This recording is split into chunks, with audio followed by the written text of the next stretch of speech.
नमस्कार, मैं हूं रत्ना और आप देख रहे हैं सी न्यूज़ भारत। आयोग कहते हैं महाराष्ट्र बुलेटिन की ओर बात होगी अकोला की, जहां वीजेटीआई का 139वां स्थापना दिवस उत्साहपूर्वक मनाया गया। साथ ही बात होगी बुल्ढाना की, जहां 3 दिवसीय संगीत में मारवाड़ी कथा का भव्य और भक्तिमय आयोजन किया गया।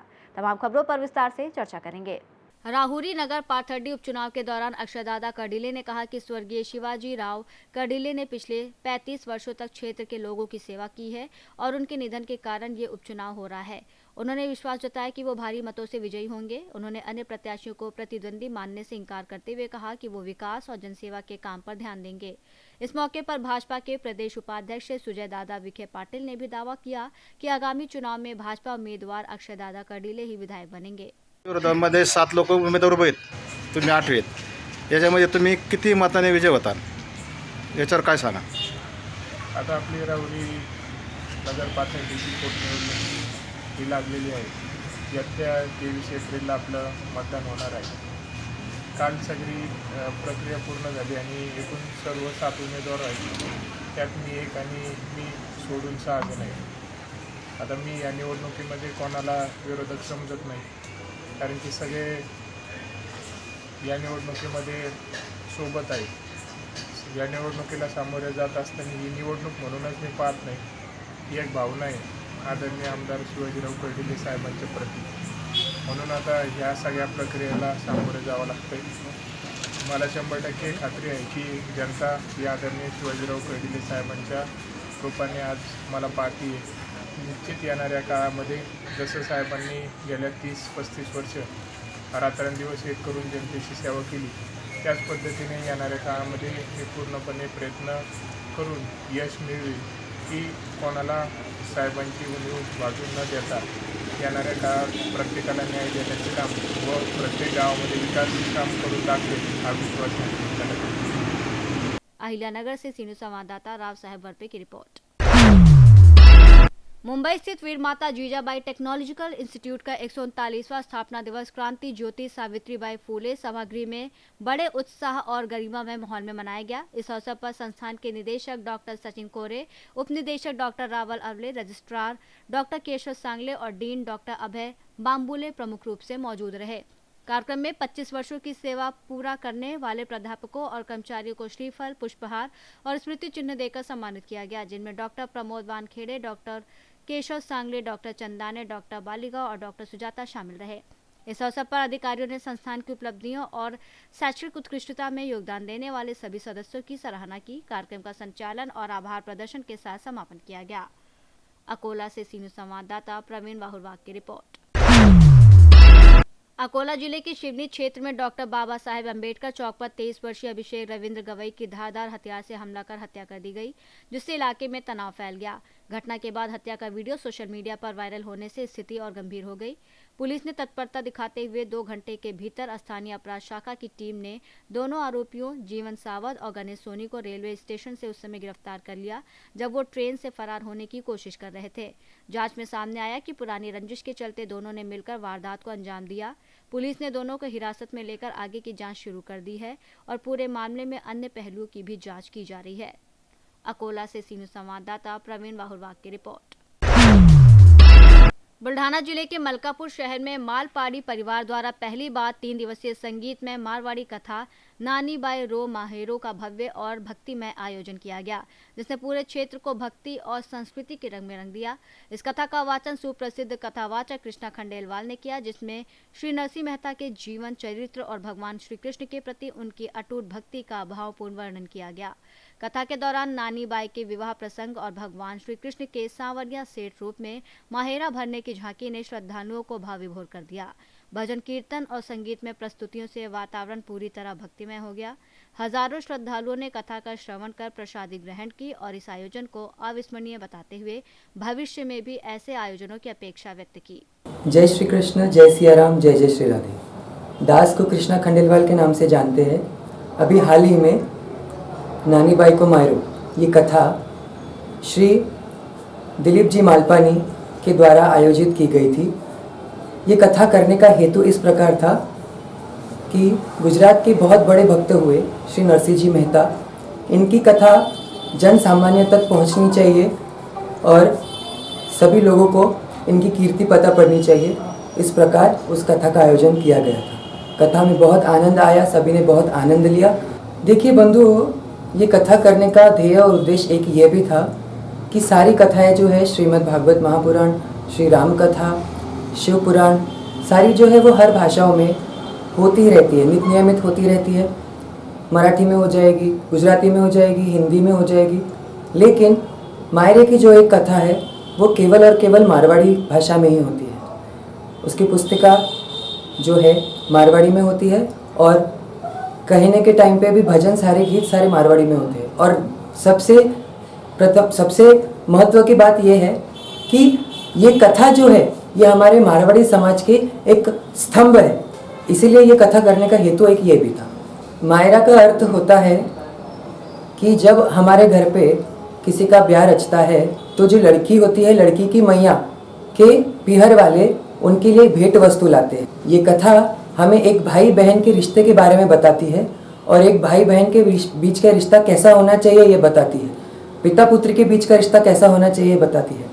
सभी ने ये कथा नित्य नियमित सुनते रहना चाहिए और इससे कुछ न कुछ अच्छी बातें सीखते रहना चाहिए कि इसमें हम हमारे जीवन में किस प्रकार भगवत और भक्ति भाव से हम जुड़े रहें। मैं दिलीप मालपानी, आप सभी को मेरा जय श्री कृष्ण। अभी हाल ही में हमने नानी बाई का माहेरा, यह एक मारवाड़ी की कथा करवाई। कथा प्रवक्ता हमारे मलकापुर से ही श्री कृष्णा जी खंडेलवाल थे।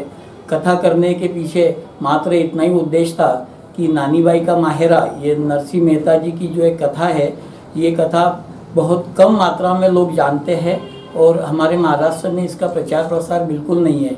इसके पीछे उद्देश्य एक ही था कि इस कथा का प्रचार प्रसार हो, सब लोगों को इस कथा की माहिती मिले, कथा से कुछ सीख मिले और इस कथा से हम सभी को एक मॉरल निश्चित ये दे सकते हैं कि इस कथा में जो नरसिंह जी मेहता की प्रगाढ़ भक्ति जो बताई है और उनका जो अटूट विश्वास जो कृष्ण कन्हैया पर था, भगवान ऐसा ही विश्वास हम लोग अगर सभी भगवान पर करते रहे तो शायद ही ज़िंदगी में कोई संकट नहीं आएगा और कोई काम हमारा नहीं अड़ेगा। ऐसा ही आयोजन हर बार होता रहे, ऐसी में श्री राधे रानी की चरणों में प्रार्थना करता हूँ। जय श्री कृष्ण। मैं मिलन बाहेती, मैं 8 माहेरो अटेंड करना आई हूँ। 3 दिन को जो प्रोग्राम है नानी बाई को मायरो, वो मैं 8 देखन आई हूँ। वो मैंने बहुत अच्छा लग रहा है। 8 आज आखिरी को दिन है, लेकिन पहला दिन मायरा का अंदर मैं कृष्ण जी खंडेलवाल महाराज जी से एक बात सुनी, वह मैंने बहुत अच्छी लगी कि करनो मारो काम, संभालनो बिको काम। यह बात मैंने बहुत पहला दिन ज़्यादा अच्छी लगी। तो आज तीसरा दिन कंटिन्यू मैं करता या तीन ही दिन में मायरा सुनिया। तीसरा दिन जो आज जो सब झांकियाँ वगैरह हुई, नरसिंह जी की कहानी, कृष्ण भगवान क्यान मायरो भरना आव, क्यान कही सगो कर, मैंने बहुत अच्छो लगे। और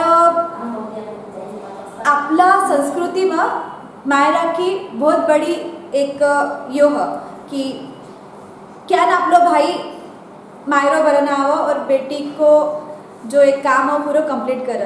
तो कृष्ण भगवान जी नरसिंह जी की भक्ति देखकर क्यान में के बेटी को मायरो भरना आयो, वो मैंने देखकर बहुत अच्छा लगे। हमारी आँखें भरकर आएगी और यान को प्रोग्राम आपला मलकापुर में हमेशा होते रहे। बस मैं यही बोलूँगा। धन्यवाद। बुल्ढाना से सीनियर संवाददाता सीमा संदीप सावजी की रिपोर्ट। बुल्ढाना जिले के मलकापुर शहर में भगवान परशुराम जन्मोत्सव के अवसर पर अखिल भारतीय ब्राह्मण महासंघ की ओर से भव्य क्रिकेट प्रतियोगिता परशुराम प्रीमियर लीग सीजन 4 का आयोजन किया गया।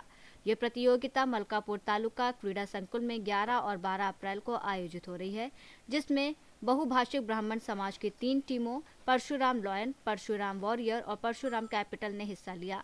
इस आयोजन में समाज के कई गणमान्य लोग मौजूद रहे और खिलाड़ियों का उत्साहवर्धन किया। प्रतियोगिता के माध्यम से युवाओं को अपनी प्रतिभा निखारने और आगे बढ़ने का बेहतर मंच मिला है। भगवान परशुराम जन्मोत्सव के निमित्त प्रतिवर्ष परशुराम प्रीमियर लीग का क्रिकेट स्पर्धा का आयोजन किया जाता है। इस वर्ष यह स्पर्धा, जिसका यह 4था संस्करण है, वह 11 और 12 अप्रैल को जिला क्रीड़ा संकुल, तालुका क्रीड़ा संकुल के भव्य प्रांगण पे इसका आयोजन किया है। इसका प्रमुख उद्देश्य ऐसा है कि जो समाज के युवा वर्ग है जिनको क्रिकेट में रुचि है उनके गुणों को वाव मिले और उनकी खेल भावना और अच्छे खेल से उनका प्रदर्शन देख करके उनको जिला, स्टेट और नेशनल लेवल पर समाज द्वारा प्रमोट किया जाए। और इसका फलस्वरूप ही है कि नैतिक शुक्ला जो आज महाराष्ट्र के स्टेट के टीम में रणजी खेल के आए हैं और बाकी भी प्रतिभावान बच्चों को उनके गुणों को वाव मिले, इसके लिए यह आयोजन प्रतिवर्ष अखिल भारतीय ब्राह्मण महासंघ द्वारा आयोजित किया जाता है। बुल्ढाना से सी न्यूज़ संवाददाता सीमा संदीप सावजी की रिपोर्ट।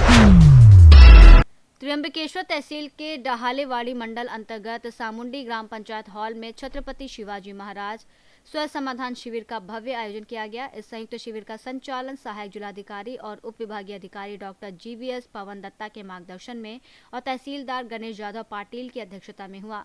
इस दौरान विभिन्न विभागों के अधिकारी और कर्मचारी मौजूद रहे और नागरिकों की समस्याओं का मौके पर निवारण किया गया। शिविर में संजय गांधी योजना, इंदिरा गांधी योजना सहित विभिन्न सरकारी योजनाओं की जानकारी दी गई और 7/12 सुधार, NA प्रक्रिया और प्रमाण पत्र संबंधी मार्गदर्शन प्रदान किया गया। साथ ही नेत्र जांच शिविर, आय जाति राष्ट्रीयता प्रमाण पत्र, राशन कार्ड जैसी सेवाएं उपलब्ध कराई गईं। महिला और बाल कल्याण विभाग द्वारा बेबी केयर किट का वितरण भी किया गया। शिविर को सफल बनाने में विभिन्न अधिकारियों और कर्मचारियों का विशेष योगदान रहा। नासिक से सी न्यूज़ संवाददाता लक्ष्मीकांत निकम की रिपोर्ट।